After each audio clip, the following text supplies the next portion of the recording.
SIP trunks icon will take you to the SIP trunk center, where you can create a new SIP trunk or manage existing ones. Below you will see all SIP trunks associated with your reseller account. You will see the SIP trunk displayed by their name. A description can be given to the SIP trunk as well. The domain the SIP trunk is associated with will also be displayed, along with the IP address of the SIP trunk. You will also see peak calls from the previous month and peak calls for the current month, and how many calls currently are active on that SIP trunk.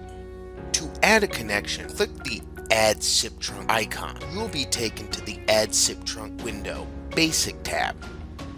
Here you will see the options to name the SIP trunk. The name can be the IP address of the connection, a host name. The domain field is the domain the SIP trunk is going to be associated with. The description allows you to add a note to the SIP trunk to help you identify the trunk. Relay media allows for the audio to bypass the core module and be sent directly from one device to another. Setting the connection with yes sets the connection to relay the media through the core.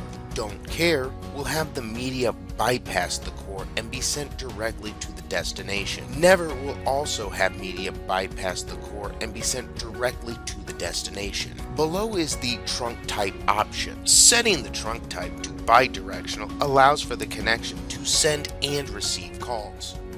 Locked will prevent the connection from sending or receiving any calls.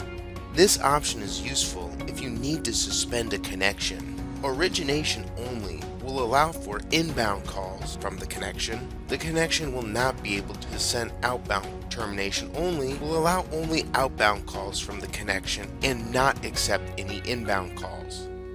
The Control IP option allows for the connection to be configured with a static IP address the system will accept traffic from. When selecting registration required, you will see the fields for the registration credentials appear. The SIP user is where you will enter your user or account name. The password field is where you enter your password. Clicking the next button will take you to the dial plan and limits, which will allow you to select a dial translation.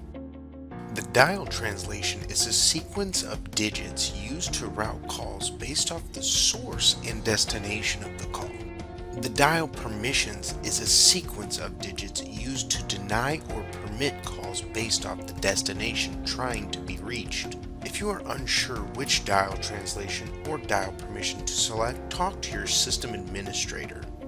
Never configure a connection dial permission with permit all. Only use permit all for testing purposes and immediately change it when you are done testing. Leaving permit all as the dial permission is a major security issue and should never be done. Below you will see the option to set inbound, outbound, and total call limits for the connection. If you select a dial translation and a dial permission that allows for long distance calls, it is a good idea to limit how many calls that connection can place. This way, if a device or anything is ever compromised, it will limit the number of calls they can make. Clicking the Add button will create the SIP connection. Once the SIP connection has been created, you will see it displayed on the SIP trunks page. Clicking on the name of the SIP trunk or the edit icon to the right will allow you to change any of the options you selected except for the name of the connection.